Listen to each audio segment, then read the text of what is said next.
Hey, what's up? Jeff Ratcliffe here. It's been a long time since we've said this, but the Cleveland Browns are one of the most exciting teams in the NFL, chock full of star power, especially for fantasy football purposes. So let's preview for 2019 fantasy football, the Cleveland Browns. And I think we have to start at the quarterback position. Baker Mayfield showed he's pretty special. Last season, plays in 13 games, tosses 27 touchdown passes, and actually solidified himself as a viable fantasy option. That's not easy to do for rookie quarterbacks by any means, especially given the overall state of the Browns offense. I mean, considering how many games they won the previous 2 seasons, that certainly is saying something. Baker had a gravitational force on this offense. And of course, we know this year there's a new regime in place. Freddie Kitchens taking over. Todd Monken going to be the offensive coordinator. And that does bring some questions into play. Are these guys going to hit the ground running? Sometimes with first-year head coaches, we see they hit the ground running and, immediate dividends are paid for the offense. Other times that doesn't happen. So all of these things within the realm of possibility. It's something we have to take into account when we factor for Baker Mayfield's fantasy value, because there's no doubt about it, he is one of the hottest names at quarterback. He's not quite Patrick Mahomes, but I tell you what, he's probably going to get drafted pretty early in your drafts this year. So how early should we be valuing Baker Mayfield? That's the other question. Now, last year I mentioned that 27 touchdown passes. I think we do see his overall raw touchdown number go up this year. He could certainly threaten for 30-plus touchdowns with 16 games started, but his efficiency may go down. It's not a knock on Baker Mayfield, so don't at me on Twitter, Browns fans. But what I'm saying here is he has more weapons, which I'll get to in a minute. He's going to be throwing the ball further downfield. And the further downfield you throw, the lower your efficiency goes for any quarterback. Not a knock on him at all. In fact, you want Baker to be taking those shots downfield, especially with the way he can spin it. So while I may not be drafting him as the number 4 or 5 quarterback off the board, I'm not that far off. I have him in the 7 or 8 range. I think that's a comfortable range to draft Baker Mayfield. A lot of upside, obviously, in this offense in Baker Mayfield's second season in the NFL. I mentioned those weapons, though. We got to start with the big name himself, OBJ, Odell Beckham Jr., going to the Cleveland Browns in the offseason. He broke the internet when the trade went down. The unthinkable became real, and he is there. He gets to play with maybe the best quarterback of his life. Not to knock Eli Manning, but hey, Eli Manning, Baker Mayfield, for fantasy purposes, who do you want Beckham with? I think the answer is pretty obvious here. And, looking forward to this year, obviously a great situation as a whole. The surrounding cast is impressive. The offense should be potent. Baker's going to spin it. The big question with Beckham isn't any of those things. It's, can you stay healthy? We've seen him miss time in each of the last 2 years. And, when he's healthy, obviously, even over that span, he has been electric. Even with Eli Manning, he's been electric. He's been an elite fantasy producer.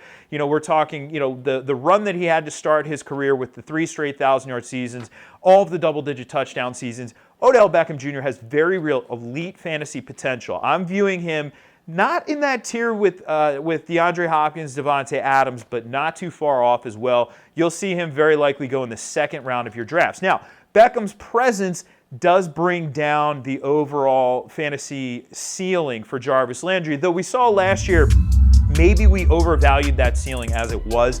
Landry, he's a PPR wide receiver 3, wide receiver 2 type. He's going to be in that range where probably top 30, but probably not top 20. Not going to give you a lot of touchdown upside on a week in, week out basis. But that being said, he'll bring a nice, reasonably high floor. And especially with Beckham commanding a lot of the attention of the opposing defense, that's a good situation for Jarvis Landry. So, he may go undervalued in drafts this year. There's not, there's a lot of meat on the bone in the passing game, but there are a lot of mouths to feed as well. So maybe not as many targets as we've seen in the past. But Jarvis Landry will still get his. He'll be a wide receiver 3 for fantasy purposes. If you want to take an upside shot later in your drafts, of course, Antonio Callaway will be there. Big play potential is very real with him. That bodes positively with Baker's big arm. And then on top of it, the added potential that, hey, if something happened to Odell Beckham Jr., then Antonio Callaway would be in store for a larger role. So you have a little bit, you don't handcuff per se at wide receiver, but, quasi-handcuff value there. David Njoku is the other name to know in the passing game. The tight end last year, he took you on a roller coaster ride.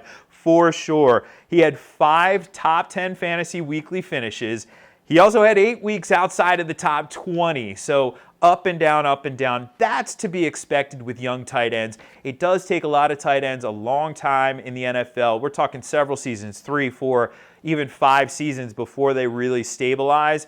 And even then, it could be tricky in this offense because like I mentioned, there's a lot of mouths to feed. So Njoku, a back-end tight end one, he's going to have weeks where maybe he is the number one for the week or challenging for that like top spot for the week. But then there are also going to be weeks where, because of where the targets get distributed, he could be well outside the top 12. So keep that in mind with him. It's boom or bust with David Njoku, but a lot of boom for sure. Now the running back position is super interesting because heading into the offseason, it looked like Nick Chubb was a budding fantasy superstar. We saw, going back to that game against Oakland in the beginning of the season last year when he had over 100 rushing yards on 3 carries, which is almost unheard of. It was an amazing performance, and he showed he could be special, but there were some barriers in place. And the big one, of course, was Carlos Hyde. Once he was traded, though, Chubb hit the ground running. And from that point forward, so essentially week 7 on, he was one of the better running backs in the league, high volume guy. He also put up some big time fantasy points. He was number 8 in fantasy scoring in PPR over that span. So heading into the offseason, it looked like, hey, Nick Chubb, he's going to take another step towards maybe not elite, but knocking on the door of elite territory. And then the Browns signed Kareem Hunt. That obviously throws a wrench into the system. Now, of course, we know that Kareem Hunt's going to be suspended for 8 games. That means that he's not going to be on the field given the Browns bye until week 10. But that's not exactly, if you're a Nick Chubb owner, when you want a guy to come into the backfield and possibly take carries and targets away from your running back. So we could see Nick Chubb get out to a really strong start over his first 8 games, over the first 9 weeks of the fantasy season.